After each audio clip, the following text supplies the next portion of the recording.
He was.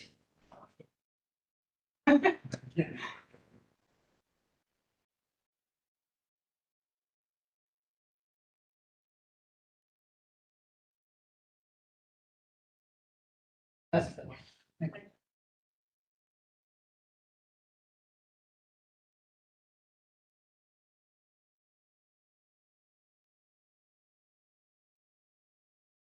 We have two different agendas. I think Damien is the other person. Right.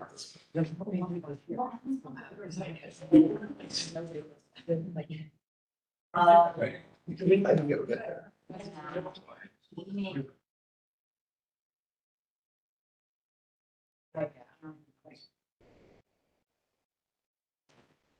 So that, but then.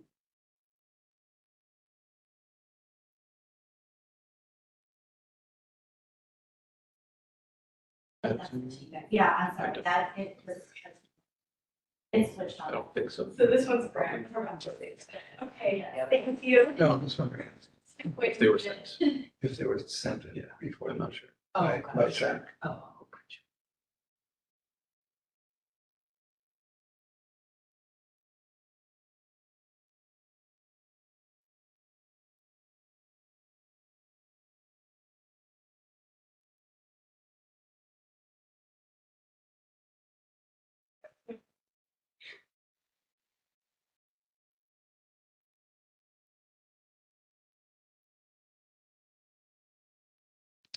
All right, good evening. It is 6:01. I'm going to call this meeting to order.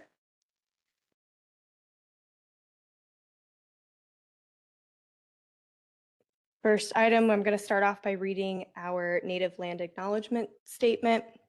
We wish to acknowledge that Tempe is the homeland of the native people who have inhabited this landscape since time immemorial. These ancestral lands of the O'odham, known as the Pima, Peeposh, known as the Maricopa, and their ancestors extend far beyond our city. This land continues to be spiritually connected to the O'odham of the Salt River Pima Maricopa Indian community and the Gila River Indian community. We accept this responsibility of stewarding those places and solemnly pledge to consider this commitment in every action.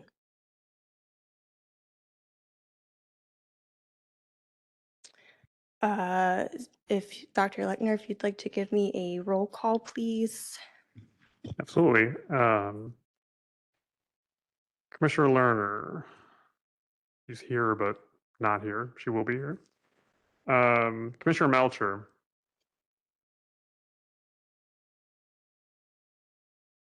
Commissioner Lamp. Chair Justice. I'm here. Commissioner Davis. Present. Vice Chair Fackler. Present. Commissioner Karuka. Commissioner Williams. Present. Commissioner Sana. Present.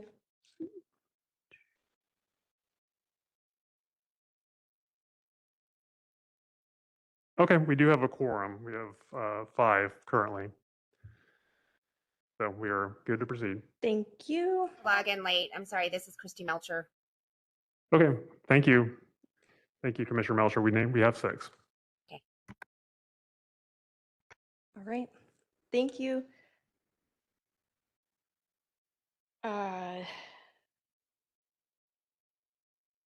Just making sure this agenda I'm seeing is correct, so we don't need to reorder it. Audience, Or do you call to audience first? And okay. do you? Let's speak during the agenda item. Yeah, I mean, well, if, are we referring to the one for online? Yeah, let's have him speak during the agenda item.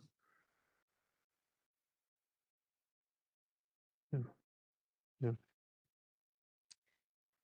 Okay, agenda item 4, consideration of meeting minutes from the October 22nd, 2025 meeting. Are there any edits, comments, concerns?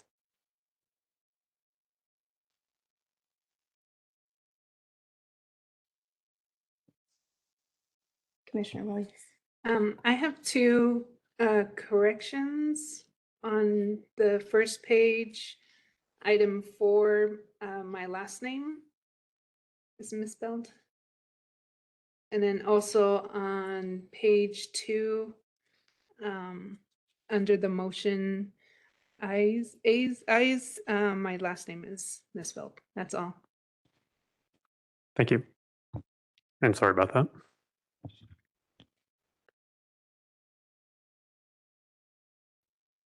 Any other edits? Okay, hearing none, do I have a motion to approve? Move approval as corrected. Do I have a second? Second. Thank you, Commissioner Sanaa. All right.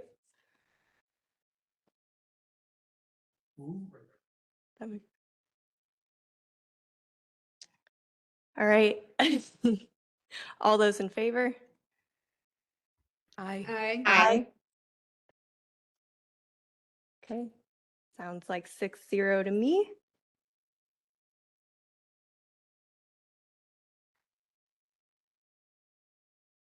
Welcome, Commissioner. Hi, I'm sorry. No, don't be about sorry. this. I'm finishing up one at this meeting at the same time. That's all right. I apologize. And I'm gonna have to exit for 5 minutes somewhere. That's totally fine. Do we want to reorder this agenda so that we can send home our hardworking downtown historic core team early? Works for me. Works for everybody. Okay, so we let the record show. We're gonna swap agenda item 8A and 8B to have our presentation on the downtown historic core update first, and then we'll move on to our annual report. Awesome. So if y'all would like to make your way up here, please introduce yourselves. Hey, good evening. My name is Stephen Davidovas. I'm with MIG, who are the lead consultant on this project. Our firm is based in California, but we do a lot of work in the Southwest with specialties in downtown planning, long-range planning, landscape architecture, lots of different things. And I've got Corky Poster and Jen Levstick here with me, and I'll let them introduce themselves. Good evening, commissioners. I'm Jennifer Levstick with Westland Resources, and I am working on this project as a subconsultant. I'm an architectural historian and archaeologist. Good evening. Thanks for having us here. My name is Corky Poster. I'm an architect and planner with Poster Murto McDonald. We're in Tucson, and I have a 40-year practice in Tucson, combination of historic preservation work and housing development work. So I'm sort of on both sides of this conversation. And we would like to give you all an update tonight on where we've been the last couple months. We last saw you back in September. So we've had lots of great conversations with the community, with stakeholders, with partners. And then we've also got some initial draft plan goals and plan area to share with you as well for your input. That doesn't seem to be working. Oh,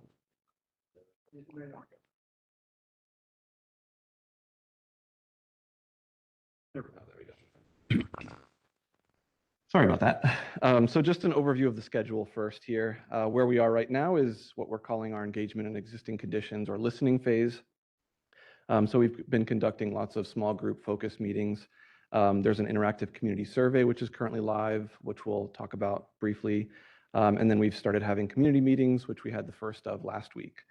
On a parallel track, we've also been working on an existing conditions analysis, starting to draft what we're calling the historic core boundary, and then also completing a historic property inventory update, which Corky and Jen will speak further about later in the presentation.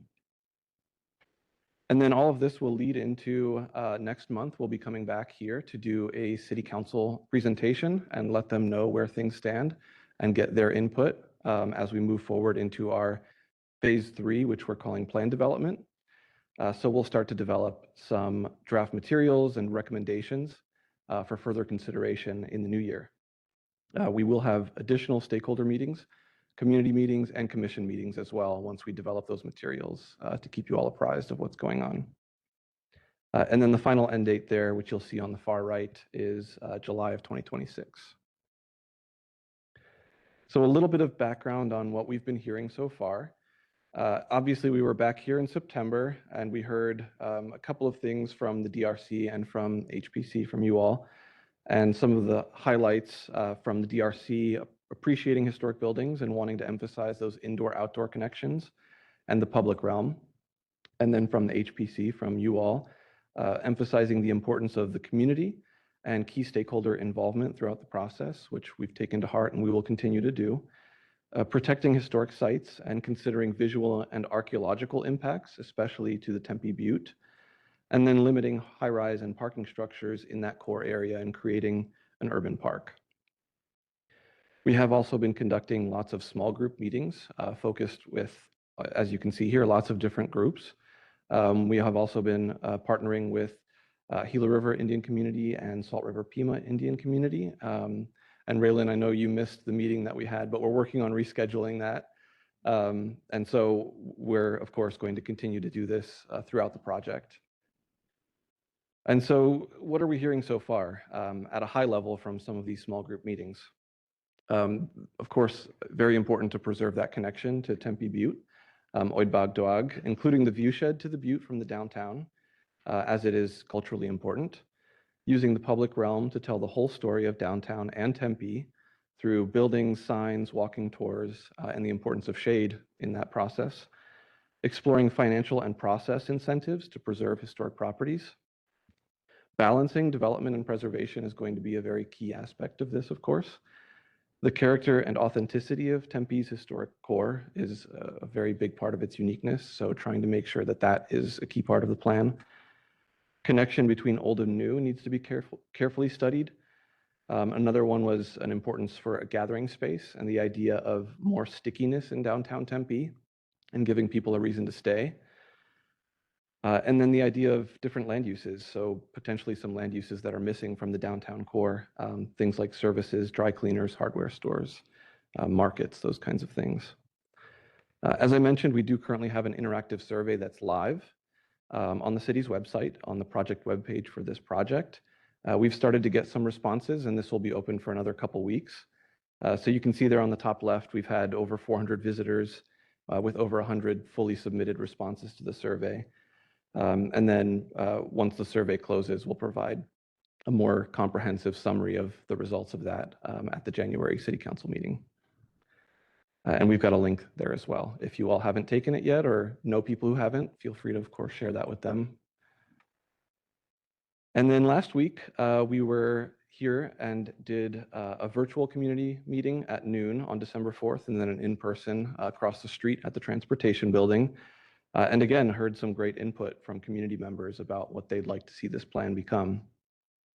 So some of the key points here: context mattering most, placing a strong emphasis on tailoring land use, density, and building form to surrounding uses and neighborhoods, having flexibility over rigidity, adaptable zoning and development standards to accommodate future change, balancing that growth, which again comes back to coming back to the idea of sort of pairing those protections for historical resources with local character and existing residents, and making sure that that's all balanced with that support for growth. The idea of mobility and encouraging mixed use where it strengthens activity, and prioritizing multimodal access, which of course downtown Tempe has been doing now for a while. Open space and identity, again, the importance of the public realm and open space. Those shouldn't be seen just as essential elements, but, or they should be seen as essential elements, not just amenities. And the plan should also embrace the desert identity of Tempe. And then finally, development. Another key thing that we heard was providing clarity and certainty in the development process so that housing supply and development is not impeded. And then I'll pass it on to Corky to talk about our plan goals. Thank you, Stephen. So these are the goals that we started the project with. I think this is a repeat of what we talked to you last time we were here. Number one was to celebrate history, expand the protection to historic resources, looking at key historic buildings and looking at historic district opportunities. or to promote context-sensitive development that may be implemented through design guidelines. And it's important to develop guidelines that for new development that respects the presence of city's historic properties. We're also interested in looking at mixed use, making sure that not just buildings themselves, but the uses among buildings are mixed and with a strong encouragement of adaptive reuse and incentivizing the reuse of historic structures. Excuse me. We've heard over and over again that we need to ensure a balanced approach to development. We're going to do that by trying to look at creative ways to create financial incentives so that development does not come at the expense of historic resources, and then explore the feasibility of overall community and land uses. Stephen talked about that a little bit earlier. Economic development is important. We've identified underutilized parcels, and you'll see those a little bit later. And then look at those as potential redevelopment parcels. Promote historic tourism and the vibrancy of local businesses. It's been pointed out to us that people come here because of the character, and if we lose that, we lose that strong sense of tourism. Balance density and ensure there are ample economic benefits to pursuing historic preservation, and we understand that that's likely to occur on a parcel by parcel basis. And then strengthen downtown Tempe's identity, improving public spaces through public art and historic artifacts. And then a really important thing, which we have heard over and over again, is that connectivity is important. Connectivity within the district and also connectivity outside the district to other adjacent resources. We've been looking at historic preservation issues, which I think are going to be quite pertinent to the commentary we get from you today. And one of the things that we've talked about, and Zach's been really helpful in helping us figure this out, is a lot of the resources are themselves disjointed in different categories, located in different locations in terms of information. And so Jen and I spent a long period of time walking every inch of the of downtown and put together what we're calling a Tempe Historic Core Inventory Matrix. And what that intends to do is to take all of the 30 properties that we've identified so far, this is a draft, and then put them together in an inventory which allows folks to understand the status of each one of those properties and also giving them connections to additional information. So for example, if we take the old St. Mary's Church, we've given new numbers because there are lots of numbers floating around. So we started with 101. So maybe we could clear the decks from some of the older diagrams that we've seen. Old St. Mary's Church, we have its address, we have its current owner, some information about when it was built and remodeled, some thumbnail sketches. And then we've divided the listings into three categories: National Register of Historic Places, the Tempe Historic Directory, and then potentially eligible properties. And for each one of those properties, we've indicated which label it gets, because as you know, there are sort of multiple lists and it gets a little bit confusing for us who are in the preservation business, but also for residents or interested citizens who are trying to make sense of it. This is not live yet, but we will then in each case create a link to the pertinent underlying information for each property. So a link to the Tempe Facility Directory, link to any conservation easements that exist, and links to the inventory form or the inventory report. And then finally, from Jen and my walkthrough, we looked at current use, looked at level of integrity, and then some additional notes for each property. So what we're trying to do is put all of this into one digestible document that people can understand. We think that's better than a report that would probably wind up being 300 or 400 pages. Jen's nomination for the Hayden Mill is what, 125 pages? And so trying to put that in the back of a big thick book didn't make sense. We have modern technology that allows anyone who's interested to see any one of those simply by clicking on that link. And it's not live yet, but it will be. And so we'll just go through these quickly. There's a variety of different buildings that you know well. We've also indicated some in the potentially eligible things that we want to know a little bit more about. For example, at 108, there's the one-story, the Casa and the Q Club buildings. Suspiciously looks to us like there's something beneath that, mid-century facade. And so certainly it's old enough to be potentially eligible and require some additional investigation. And so we've gone through and listed each one of the 30 properties. And including, for example, 116, which is the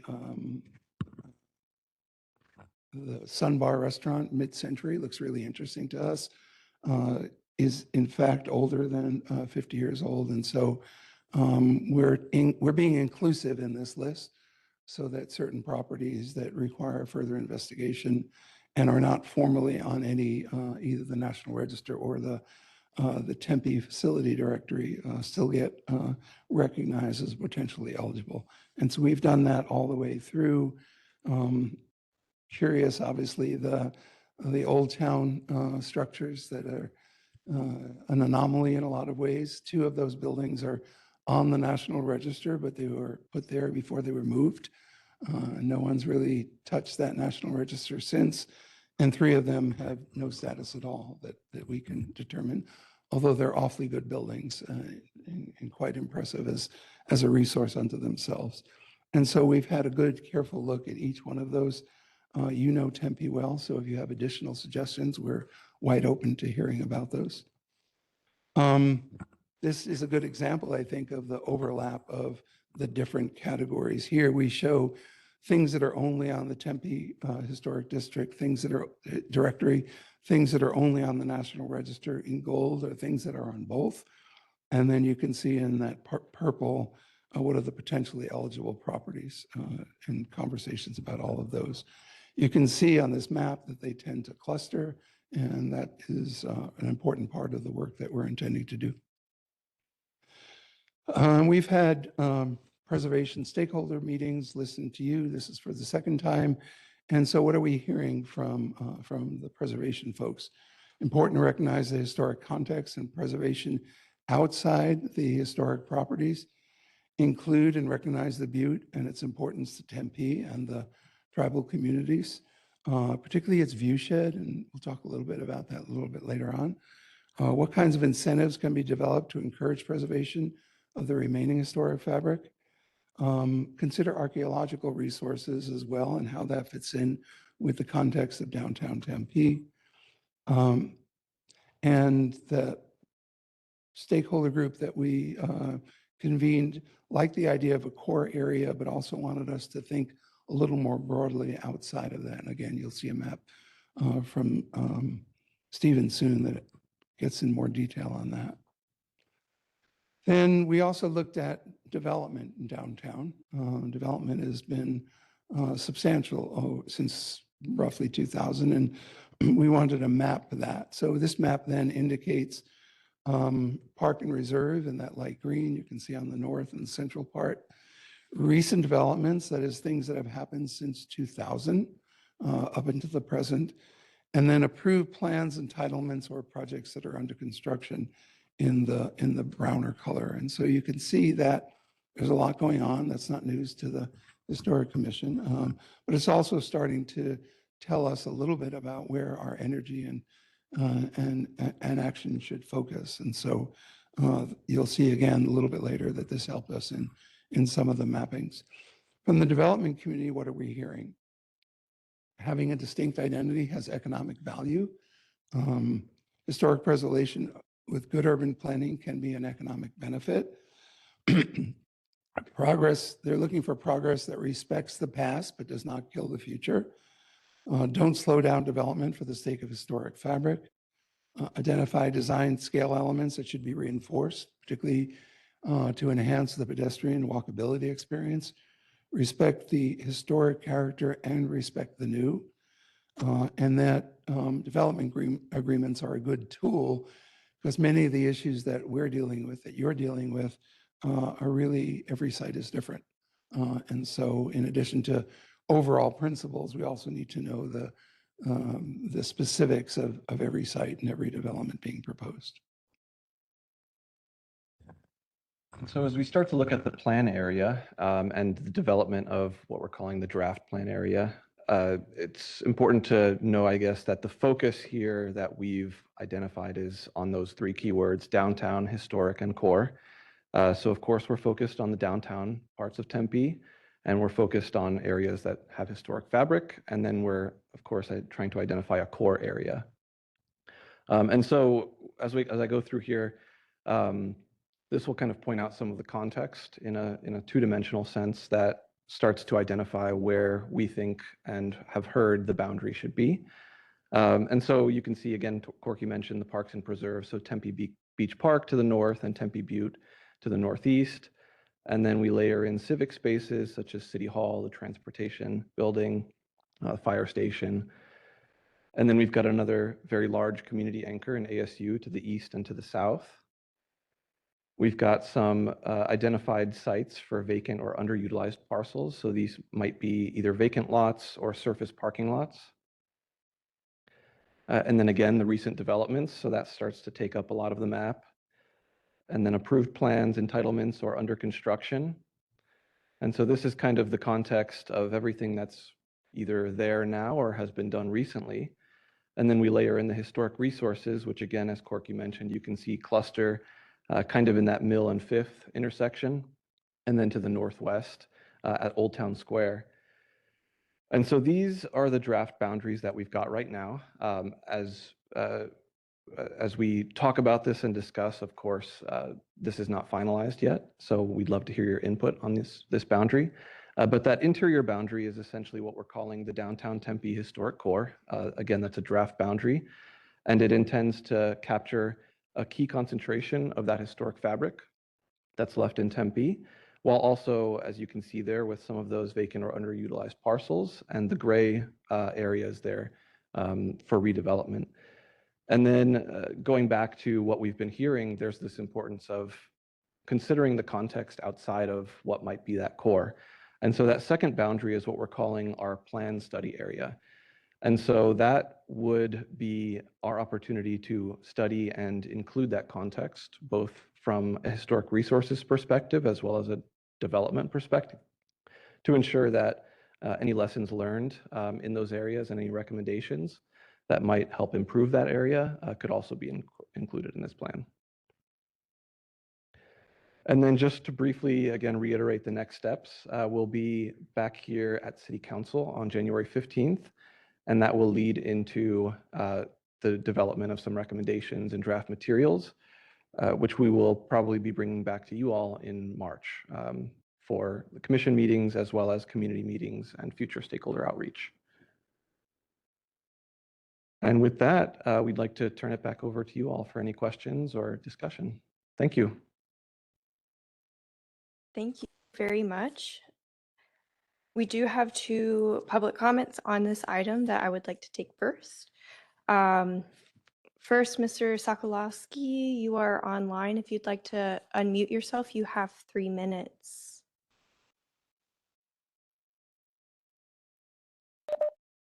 Hello, can you hear me okay?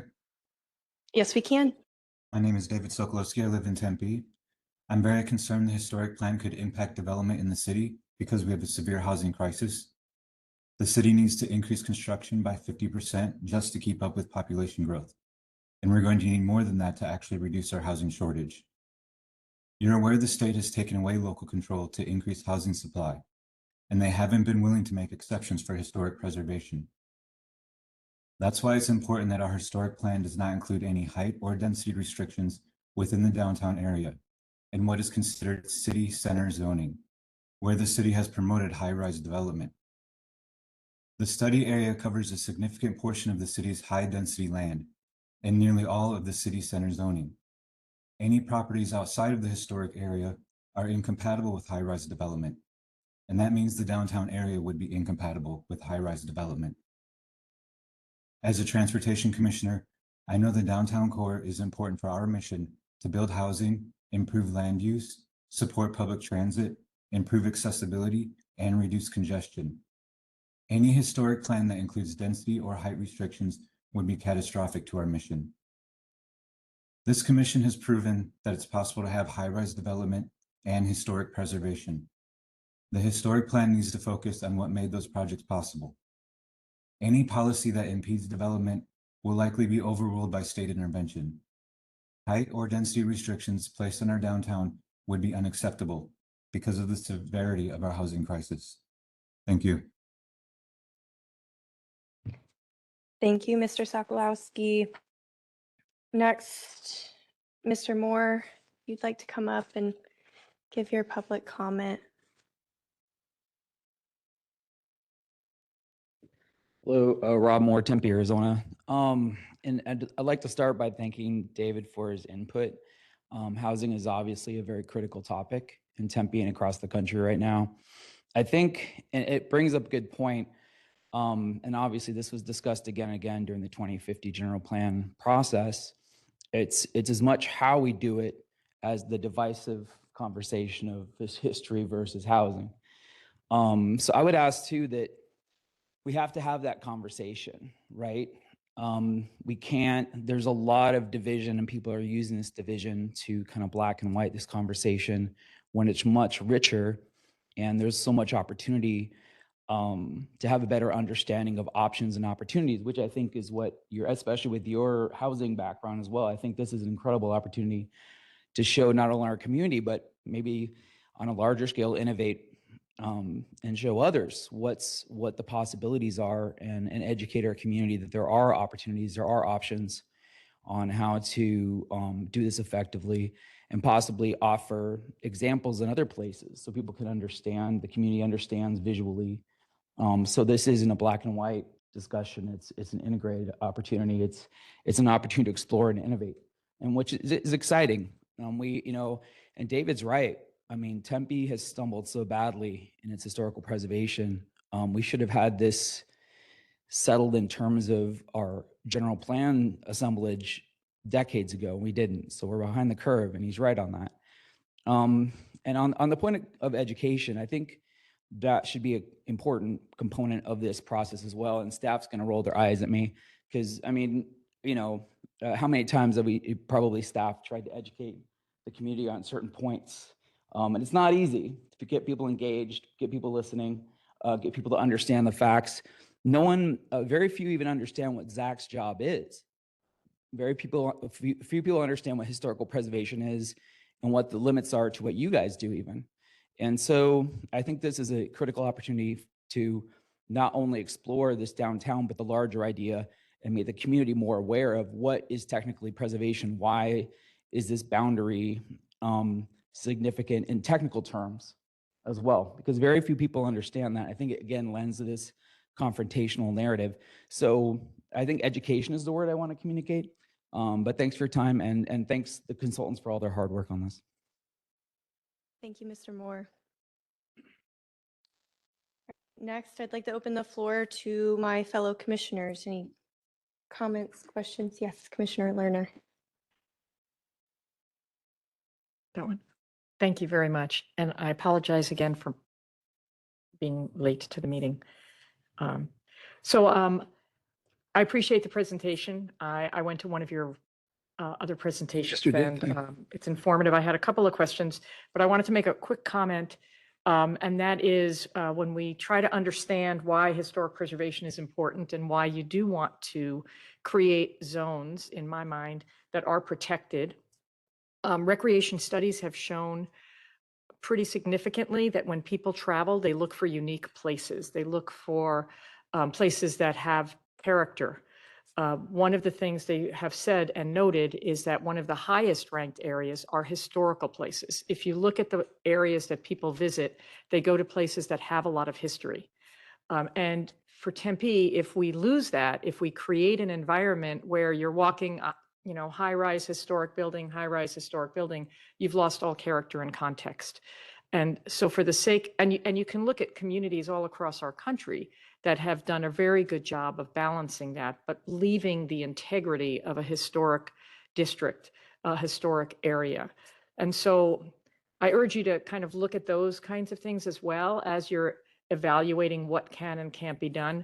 Because while I appreciate the housing crisis we're in, I totally recognize that, you don't destroy the historic character of a community to do that. You look for other options so that you can develop those areas. So that's one thing I just wanted to mention in general, that I think the integrity of our historic downtown is critical. And that if we create little pockets where we can put glass big high rises or any kind of big high rises in there, people will not come to visit downtown Tempe because they won't see that character that they do in so many other places in Arizona, but all across the country and all across the world. And there's a lot of data on that that shows that. I had a couple of quick questions. Whether or not you were, I note that the boundary goes to University. I didn't know if it looked like it might only be going to the north part of University. I'm talking about the planned study area. Because if you just go to the south, you have places like the Farmer Goodwin House and you have others. And it would seem to me that you should be including those as part of your study that in terms of that. And I wasn't sure because we only got a quick look at that list. I was wondering if we can get a copy of that list that you have just to take a look at it. I know it's not finalized, but are you looking at the southern portion of University as well? That southern, I'm not talking about going further south to 9th Street, but just along. So far, we've only looked on the north side. I mean, we've looked at it, but in terms of the plan boundary and in terms of the historic matrix, we've only included things on the north side. It just struck us that as you start wading into the ASU campus, you could just keep going for a long time. And it's sort of we're trying to keep this to what everyone perceives as the downtown core, and not, for the most part, it's not that we're ignoring those buildings, it's just unlikely that we're going to be doing policy south of University. Well, and I totally agree on the ASU piece. I think you have to have that as a separate entire area, but what I'm talking about is to the west of Mill, where you have some properties, and I may have been wrong when I said Farmer Goodwin. Am I wrong on that? Yeah. To the west when you're going towards Ash, that's really the area I was talking about. So have a look at it would that. just be looking at both sides of University rather than one side when we have historic properties to the south along University. We will have a look at that. Thank you. Okay, thanks. I appreciate that. And then if can we get a copy of your presentation? Would that be possible? Sure, Zach has one. Okay. We actually weren't sure whether you already had gotten a copy or not. So. And maybe we did and I missed it. No, you don't. I'll send it to you. I'll send it Okay. to the commission. And then I do encourage taking a closer look at that buffer area as part of your study. And again, that's part of why I was asking about the south part of University Drive, west of Mill, not east of Mill, as part of it, because there's some historic, and obviously it goes into the Maple Ash neighborhood south of that. But there are potential properties in there as part of it. And I think, as you know, when I made the comments at the other one, I do believe it's important for us to look at this from a broad stroke rather than very narrow, because even from the map, you can see how few properties we have left. And if we keep it too narrow, it may be hard to even preserve those areas. So that's all I wanted to mention at this time, since I had already given you feedback. Okay, appreciate it. Thank you. Thank you.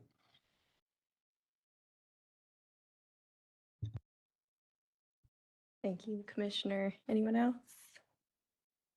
Vice Chair Fackler? Quick question as far as your stakeholder meetings. Tempe Mission Palms, last I knew, was owned by the Lowe's Group. I don't know whether it is now or not. Have you had contact with them?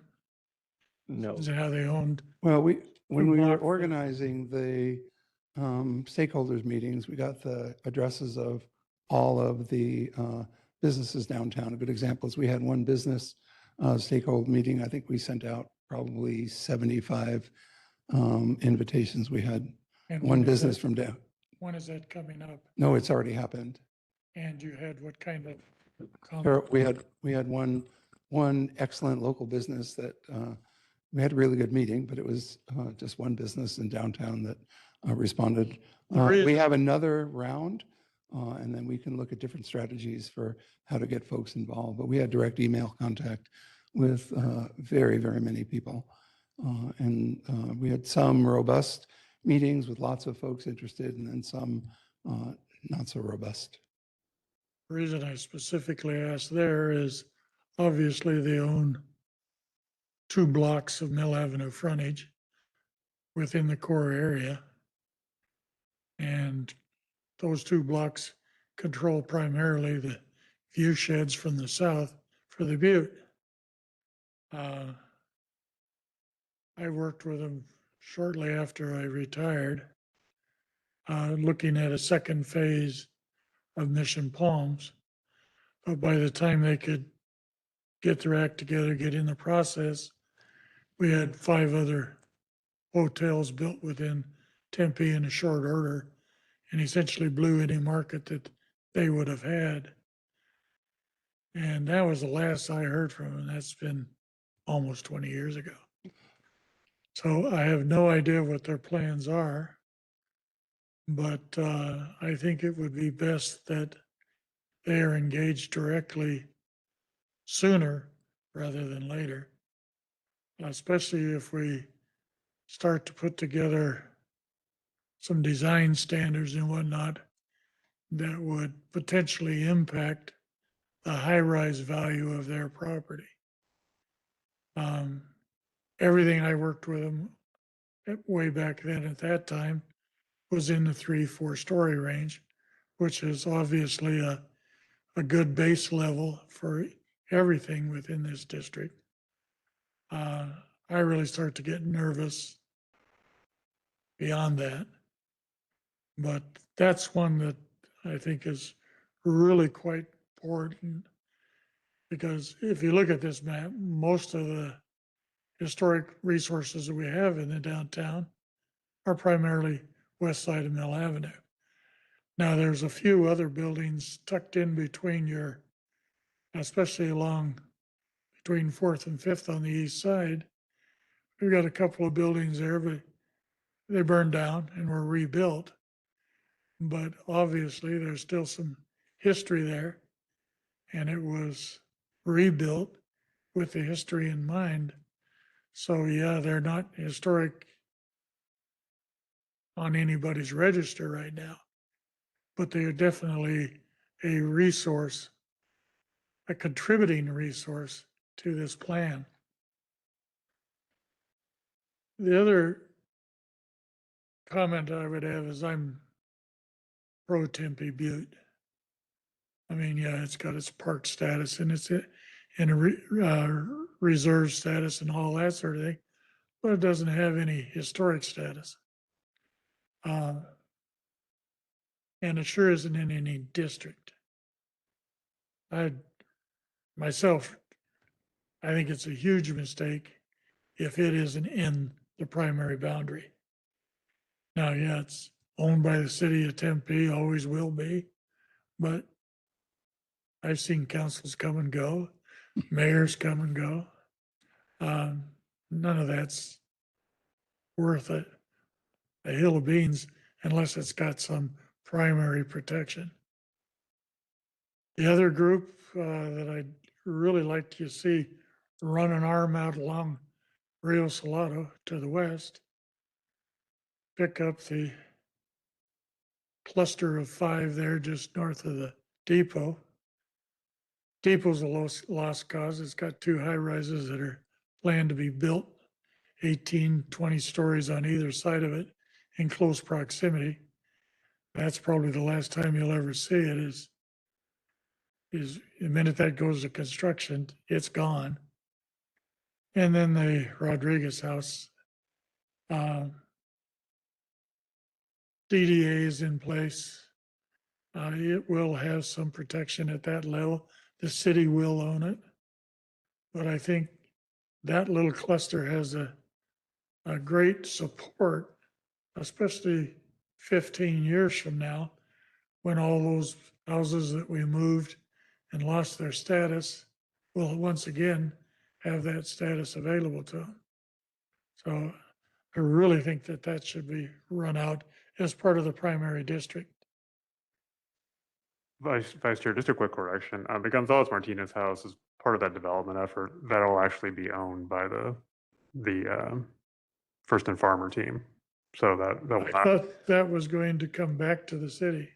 no, Uh, no, but it will have a facade conservation easement on it as part of the development agreement. Again, 4-3 vote and that's gone. Everything we compile up to save what we currently have in the way of direct protection. And hopefully at some point, a district, although who knows whether the state will actually allow us to do that. But I like what I see here. That still worries me a lot. It's just the future is so unknown. That's all I got. Thank you. Ms. Chairperson, if I could just expand a little bit on the comments about the Butte. I think there's some new information that might be useful. Both Jen and I are on the consultant team that is now working with RSP, which is now working with the city of Tempe on what appears to be what I would call a gray shell proposal that is kind of a preliminary improvements to the mill in particular to get it ready for future development. And so Jen and I were both on a call a week ago, maybe, or less, talking about the Butte. And there's a nice synergy because we were able in that meeting to talk about the view sheds to the Butte and how that might affect potential development of the mill site. And in that same conversation, of course, is the Palm property. It's shown here as vacant or underutilized parcel. It's a parking lot. But that also, you know, all of that frontage on the east side of Mill is very important to the view shed of the Butte and how that gets handled. So coincidentally and happily, Jen and I are on both teams and making sure that the RSP folks and the city of Tempe folks working on the development are interfacing with the work that we're doing.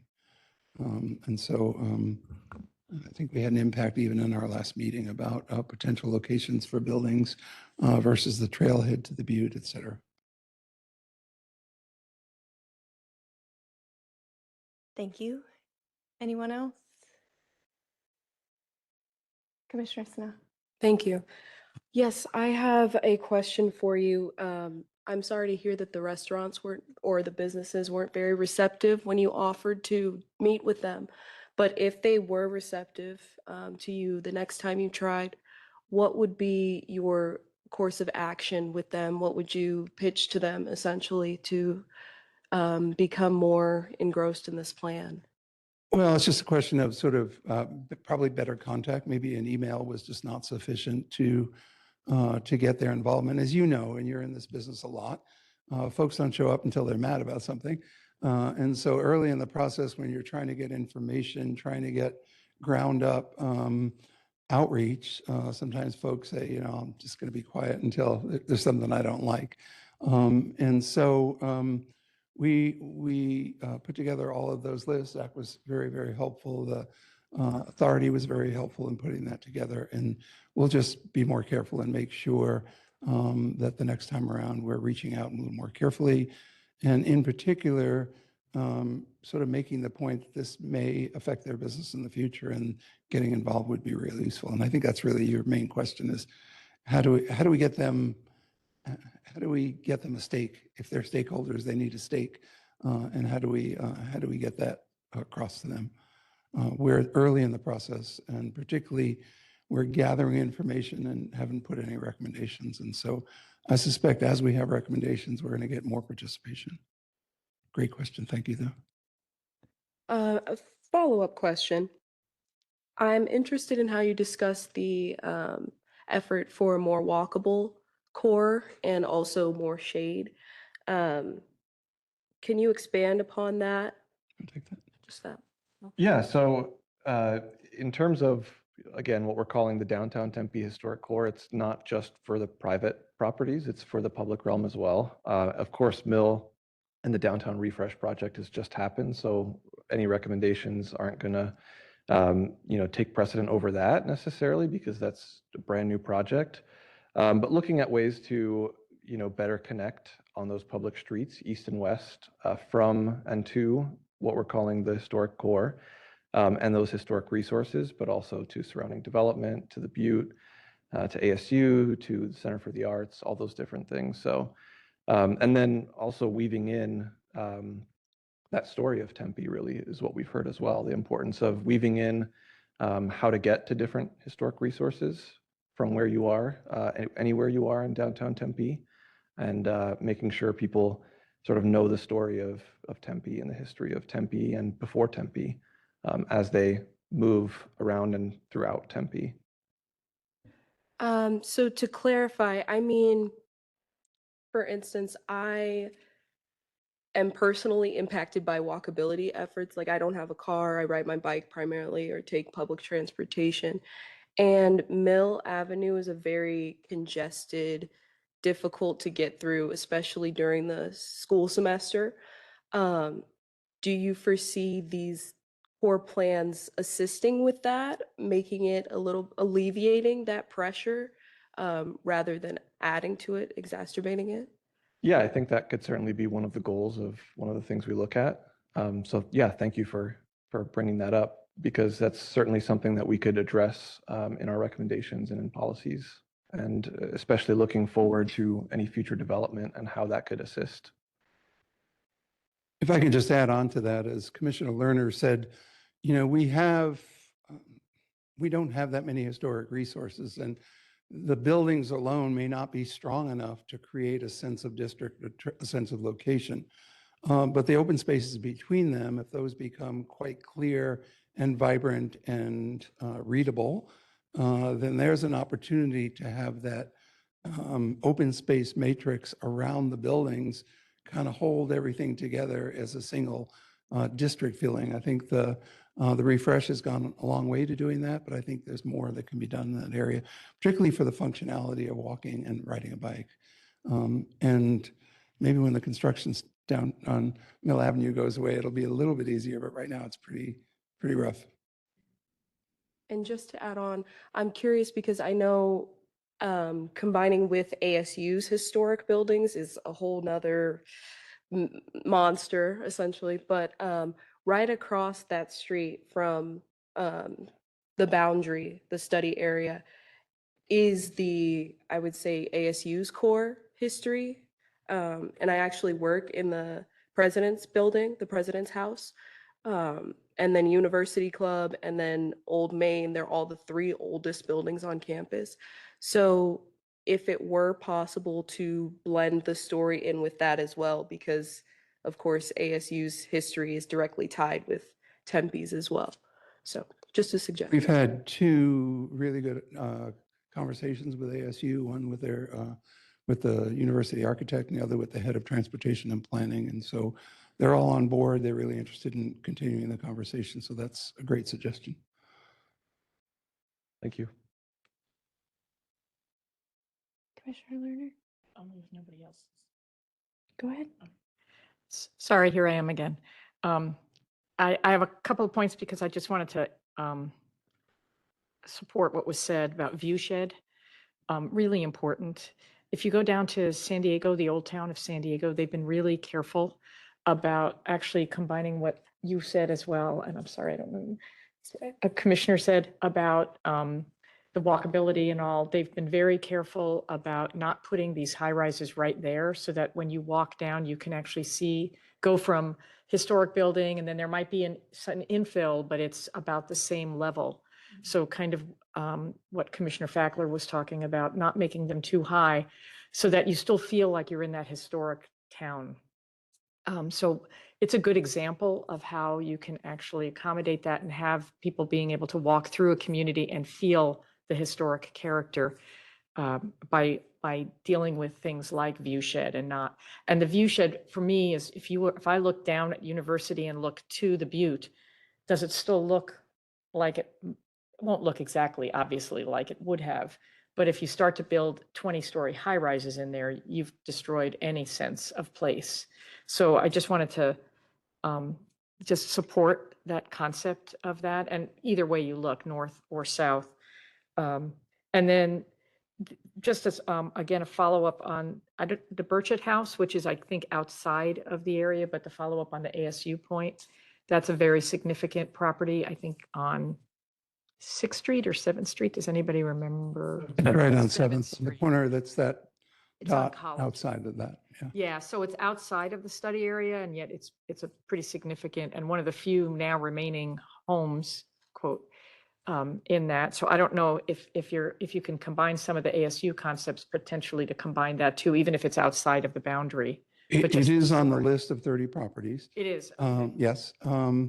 And we had an extensive conversation with the university architect about that. He talked about some of the structural studies they've had, but I think they are pretty well committed to not touching that building. Yeah, I think they are too at this Yeah. point, anyway. So that was the only thing. I kind of wanted to just the comment that had been made about the view shed, and thinking about some examples. I think San Jose has another one, Sacramento, San Diego, all are cities that have a lot of development all around, but that have done a really good job of preserving, almost like the one big block that they have of historic properties by creating that sense of place. And so whatever we can do to do that, and using that the planned study area maybe, so it does include the Butte, which has, and then the last point is the archaeological piece. If there's anything that can be done on an archaeological, like even down in Tucson, there was a golf course that actually had a archaeological site in the middle of the area. And what they did was they actually rebuilt that like a room. And so when people are golfing, they actually can see a piece of history while they're doing that. I don't know if there's anything. I know that when they did the light rail, there was a lot of archaeology that was discovered on 5th Street. But it would be, I think, important for people to understand the people who came here before. And if they could see something like that or build something like that, and I think near the Butte is probably the most likely place for that, but I think that would be an important addition. Let our archaeologists respond to that. Sure. Yeah, I think as far as, the archaeological component of this core area goes, yes, you're right. The highest concentration of those resources are going to be in and around Tempe Butte. A lot of the other ones are gone. They've been excavated out of existence. They're covered over with roads and pavement and buildings. There are some aspects of more historic era sites, not native sites, that there's an opportunity where you probably could expose things. So like old rail lines and things like that are places where you probably could do that. But generally speaking, there's not a lot of opportunities for that. And also too, I mean, again, that would be something that, we would obviously want tribal input on about what does or does not get displayed. So we did do a review to see which kind of archaeological sites were in this area and stuff, but obviously we're not displaying it. It's culturally sensitive information, but yeah, that would definitely be a conversation to have. But certainly I think there's opportunities for interpretive signage and things like that, so you're educating everybody about the layers of history in this place, so that it's not just, a building that you can see, or, recreating something that's underground, but certainly there's opportunities for interpretive materials and things like that. So, yeah. Thank you, Commissioner. Is there anything else from my fellow commissioners?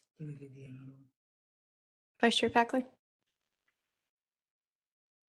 Going to give you a new category on your list. Oh, great. Okay. Near historic.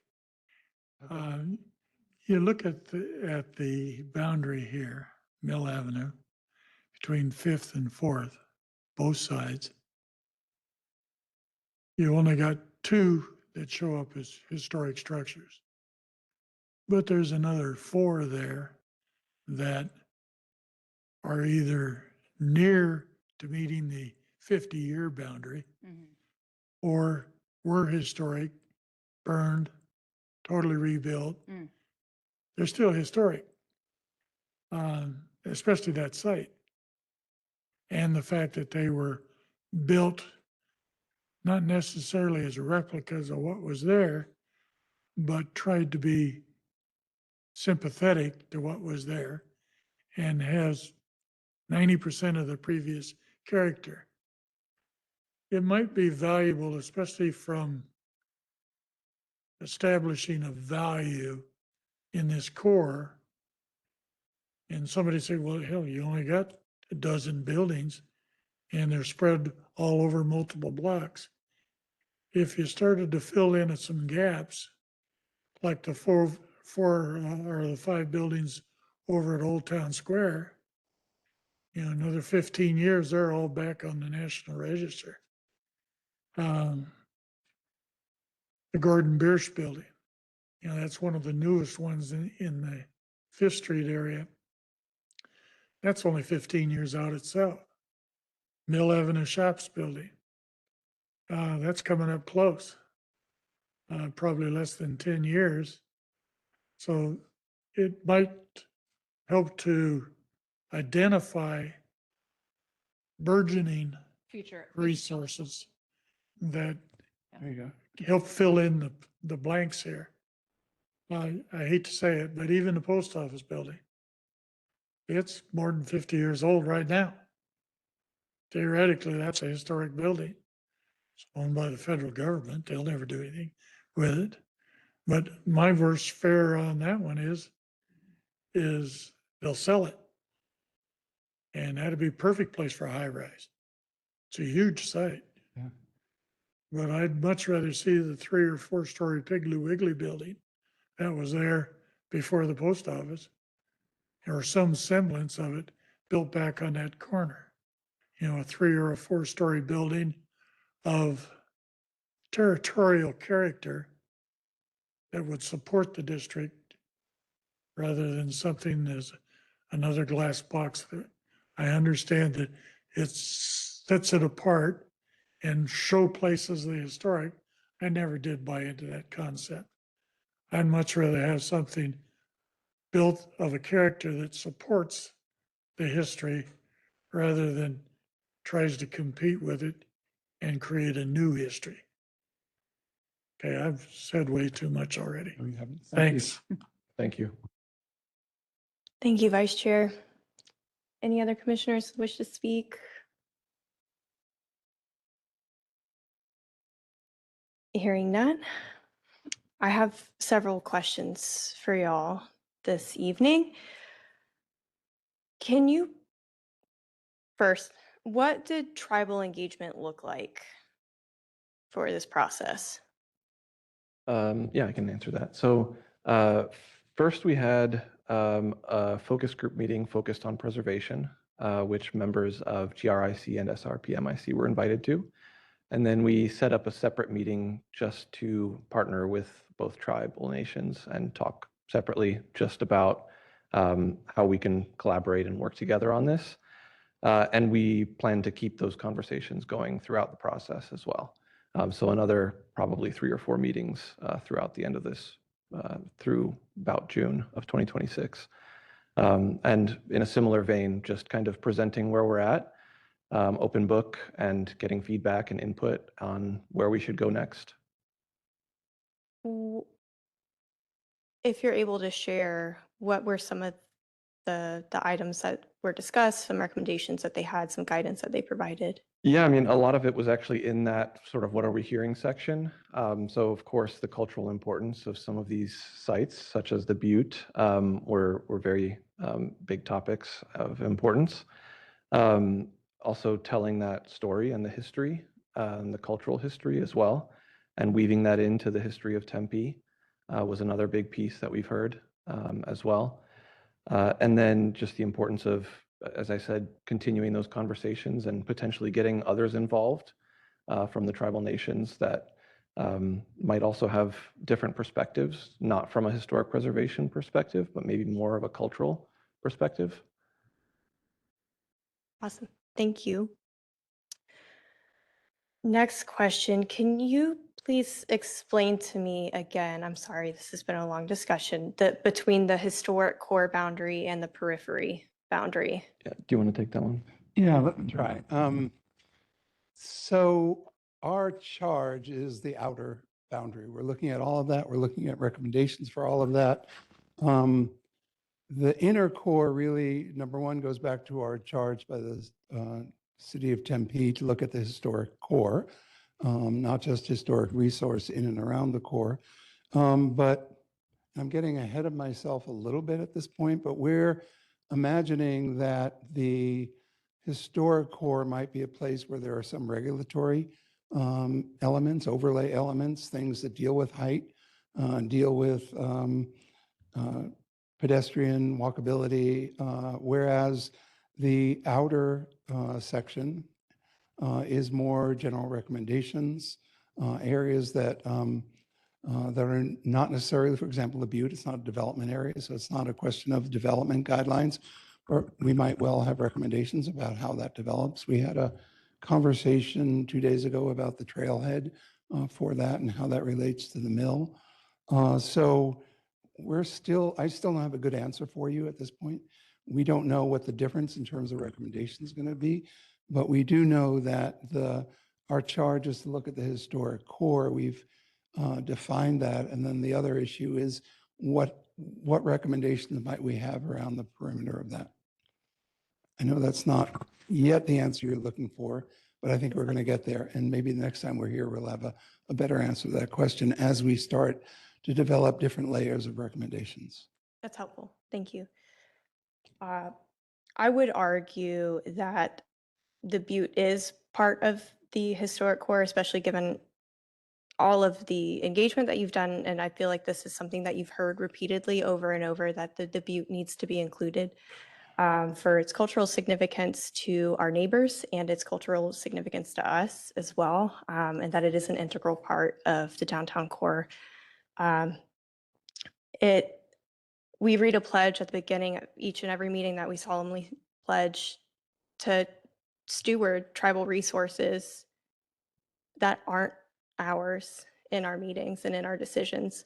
So I highly suggest that you include the Butte in your core area. The recommendations should apply to the Butte, to the viewshed around the Butte. I highly encourage you to include the Butte. It's not comfortable to make a pledge like that and then do the opposite up here. So, and that's something that I won't do. Question for the city. Do you have a boundary for what the downtown core currently is, or are you trying to figure that out along with this process? I'm sorry to make you get up, but thank you.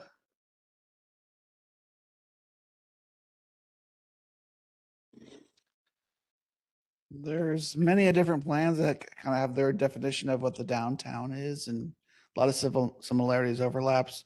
For the most part, we've defined our downtown as from University Drive to the south, College Avenue to the east, and then Farmer Avenue to the west. To the north is Rio Salado Parkway.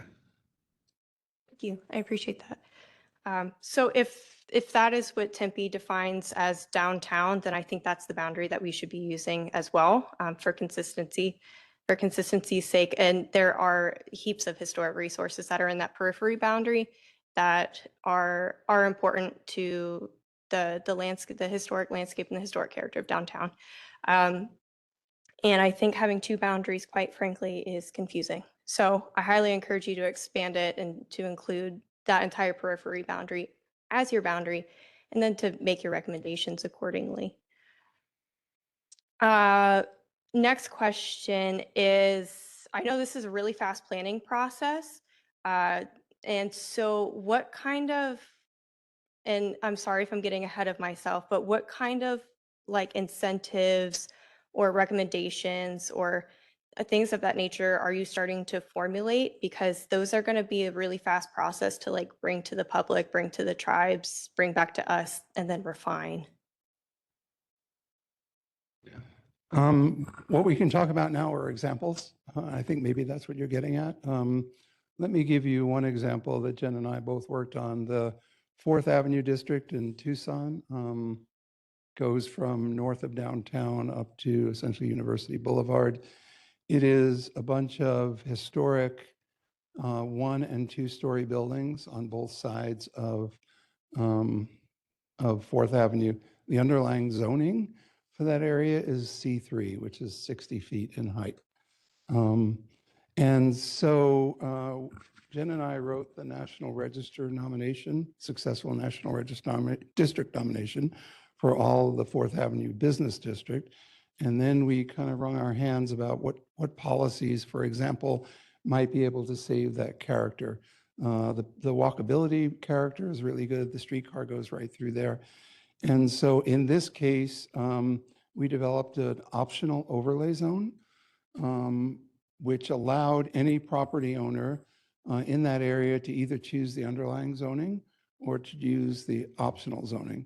The optional zoning had some really good carrots in it, one of which was no parking requirement at all for commercial properties.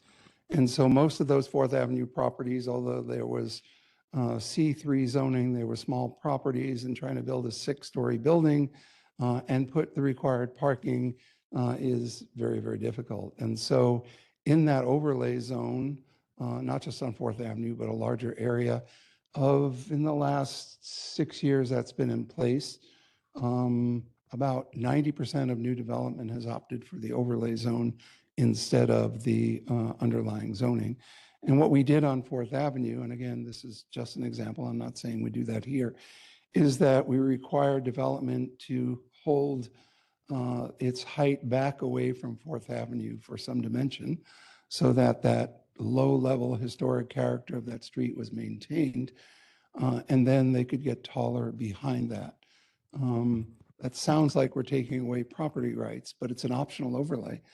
So folks have the option of doing it. And if they're going to do that, then there were 2 conditions. They have to meet the building envelope that we laid out, which is low 2 stories in that entire area, 3 stories perhaps at corners. But they could get the advantage of parking reductions and some other incentives. And you were not able to use the optional overlay zone if you did anything to list it to a property that was eligible to make it ineligible. And so respect for historic properties was the ticket to be able to use the very attractive overlay zoning, which allowed for taller in some cases than the underlying zoning, but it had to respect historic properties and stay to a certain height. Again, I'm not saying that we're doing that here, but those are the kind of examples that we're studying. As you know, Proposition 207 is very difficult to make changes to zoning without violating that state proposition. And so in Tucson, we've used this optional overlay zone on many occasions to figure out what developers really want and what the preservation folks really want, and figure out a way to get both. I don't know if that answers your question. Again, that may or may not be what we're proposing here, but we do have lots of examples of different ways to do that within the confines of Arizona legislation. I hope that was very helpful. Thank you. And these are the types of tools, like you need a big carrot for HP. So I appreciate the forethought that's gone into that, and that can be a really useful tool or something of its kind. I would like to request that as you're formulating these incentives and like throwing out these ideas, if those could be bounced off of our commission prior to our March meeting, so we can have some input and so we can kind of apply our expertise. We would greatly appreciate that to be able to contribute to the formulation of those. Are the recommendations that you have? I would like to request also that you do the same thing for our tribal neighbors, and not just present them with the incentives that you have come up with, but treat it as a collaborative process and come up with those incentives and those recommendations together. That would be a request that I have. This may seem off topic-ish, but I know that public art is a component of this project. Do you have any idea, like, are you looking to employ more public art pieces, murals, types of artists? Where is that going? Yeah, I would say it's all on the table as of right now. We do have on our MIG team a public art specialist who does a lot of public art planning. And so she'll be getting more involved in the coming weeks here as we start to think about what this plan is going to be based on what we've heard so far. Awesome. Thank you.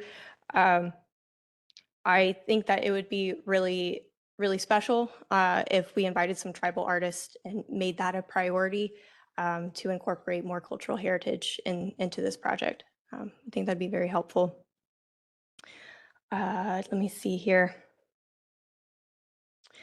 Last question from me. What are your current recommendations looking like for archaeological mitigation for new development beyond what's currently in our ordinance? I'm going to back away. I think it would just depend on what's actually physically getting built. I mean, there's going to be, to some extent, we have quite a lengthy history of archaeological excavation in this area. So the degree to which anything remains is sort of unknown. However, minimally, I think anytime there's ground disturbance, there's obviously monitoring. I mean, I think that's the baseline, is that there would need to be some monitoring involved. At present, I don't think there's any construction planned currently as part of this project. So, sorry if I'm speaking too quietly. But anyway, I think it would really depend on what kind of ground disturbance there's going to be as part of this project. I mean, this plan isn't really necessarily encouraging ground disturbance. I mean, this is more of a sort of design guidelines and recommendations. So I think all of those are going to have to happen on a case-by-case basis, depending on the project and what it's going to require as far as what kind of archaeological sites are in those areas, when was the last time they were excavated, what's the percentage of, recovery of anything. So I think it's going to be parcel by parcel probably, or project by project, I would imagine. Zach? Yeah, I mean, currently, under the state law, any, city projects, city initiated projects, projects on state land, that are within archaeological sites have to undergo at least have a addendum to the Historic Properties Treatment Plan and a monitoring, do monitoring during ground disturbance. The city also, for projects that are outside of archaeological sites within 250 feet, as well as within 50 feet of prehistoric canals, the city considers those archaeologically sensitive. So again, if it's on city land or it's a city initiated project, locally, we've determined that monitoring is also required in those situations. And then the last thing I'd mention too is that for private projects in which there's a zoning change or zoning map amendment request, staff has the opportunity to, which would be me, to make a recommendation for archaeological mitigation, which council has the opportunity to approve, and that has happened. So obviously not all private projects are a small number of private projects are going to fall under that category. However, it has, caught a number of private projects and place monitoring requirements on them. I mean, So typically what would happen is, depending on the type of permit that gets pulled, that would trigger, whether or not archaeological clearance is needed or not. So I think it really just depends on even the kind of permits that get pulled. sometimes, yeah, it kind of depends. Yeah, I mean, at the state level, Arizona Antiquities Act permit would be required if it's within an archaeological site. And then, and locally, it's a little bit different, but it's along the lines of what I described to you. And also, if I can just add to that, I mean, if projects are proceeding with development agreements, it's possible to build in archaeology into those development agreements. They're mutually signed by two parties, and so there's an opportunity to include certain archaeological requirements in that agreement. I'm not suggesting that that's absolute, but it's certainly an opportunity that one side or the other can put into the development agreement itself. I think that may be a helpful recommendation to include. That is it from me. And I'd just like to leave you with this last thing. Please include the butte within your boundary. And thank you very much for your time. I really appreciate it. Thank you for your hard work. That concludes agenda item 8A. Thank you very much. Thank you. Really appreciate it. Appreciate you. we will move on to agenda item 8B. Our request for approval of the HPC annual report. Dr. Lechner, are you giving us a Very brief presentation. presentation? Yeah, Okay, thank just a you. quick intro here. So yeah, each year, each board and commission is responsible for approving an annual report that has to be submitted to the clerk's office, which will then go on to the mayor, and then kind of collectively, mayor and council will be asked to approve these reports. As I indicate here, it just includes kind of basic information, things like membership, attendance, but then kind of more specific things like accomplishments, what the HPC, for example, has accomplished over the previous year, what goals it wishes to set for the upcoming year, which would be 2026, obviously. And so we'll need this a vote on this tonight so that we can get this to the city clerk's office as it is due by the 22nd. So you'll see that previously we had an agenda item at the October meeting where we discussed some goals, some possible goals. There was a bit of discussion of that, and then there was quite a bit of back and forth between myself and commission members across email as we, commissioners proposed some additional goals, several goals, in fact, that I then included in the draft version of the report that you have before you this evening. So yeah, we're just asking for a vote for approval of the report, but of course the commission can feel free to make any additional changes or request any additional changes it wishes.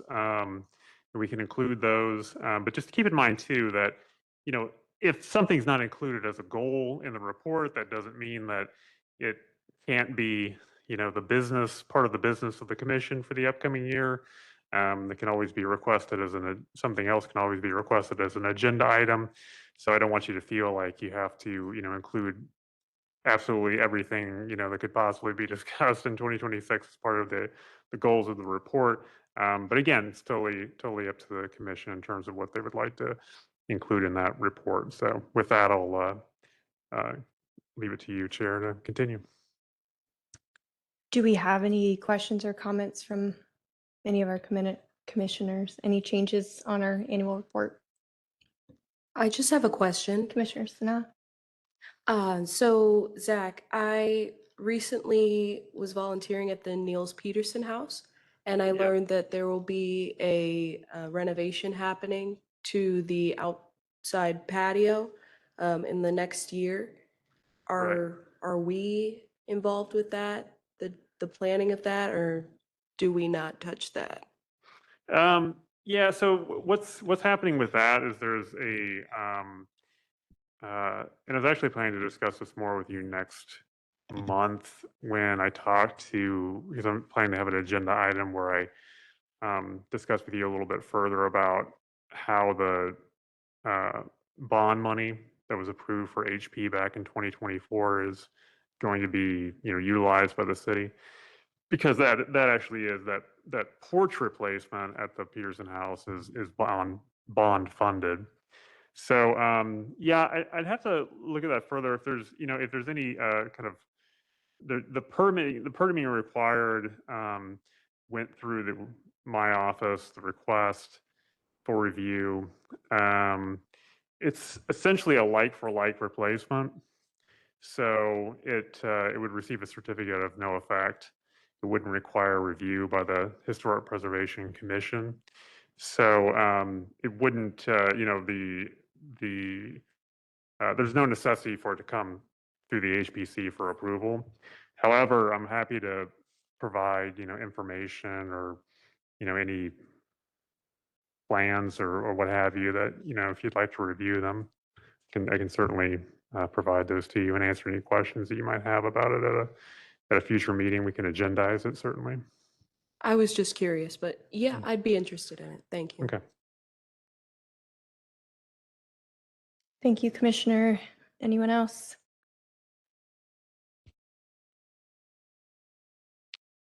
Chair. I can also send you those plans too across email, but that's, if that suffices too. Okay. Sorry, Vice Chair. Vice Chair Fackler.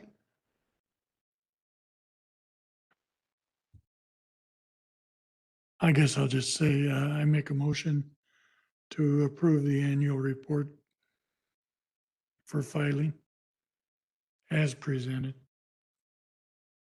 Do I hear a second? Second. Commissioner Sna, second. All right, all in favor? Aye. Aye. Aye. Aye. Okay, none opposed. Motion passes. Thank you, Vice Chair. I believe that is it for us this evening in terms of agenda items. One more chair staff update. Staff, I have no updates, so staff updates. Okay. Yeah, just briefly, I just want to mention, I already mentioned one of the potential agenda items for January. And Chair will have a chance to discuss these further. But another agenda item potentially for January would be an update from park staff about 3 sites that fall under Parks' purview, but also are of interest based on their historic nature. One is Loma del Rio, the archaeological site within Papago Park Preserve, Tempe Butte, Oudbog, and then also Double Butte Cemetery. So there's just some plans primarily for restoration, rehabilitation of all 3 of those sites, and actually Commissioner Lerner has suggested getting an update from park staff on that, and I thought that was a great idea. So we'll have a member of Parks making a presentation on all 3 of those sites in January, and get some feedback from the commission on it. And then other than that, as the aforementioned agenda item, to talk about how the money, that bond money is planning to be allocated at this time. Not all of it's kind of has figured out how it will be spent, but I want to clue you into any projects that are kind of in the offing with where that bond money is going to be a factor. So talk to you about that in January, and we'll see what else. So that's all I have, Chair. Thank you. Thank you, Dr. Lechner. All right, with that, I can just adjourn this meeting. It's 7:27. Thank you all very much, and I hope you have a really happy holiday. You too. Thank you. Thank you.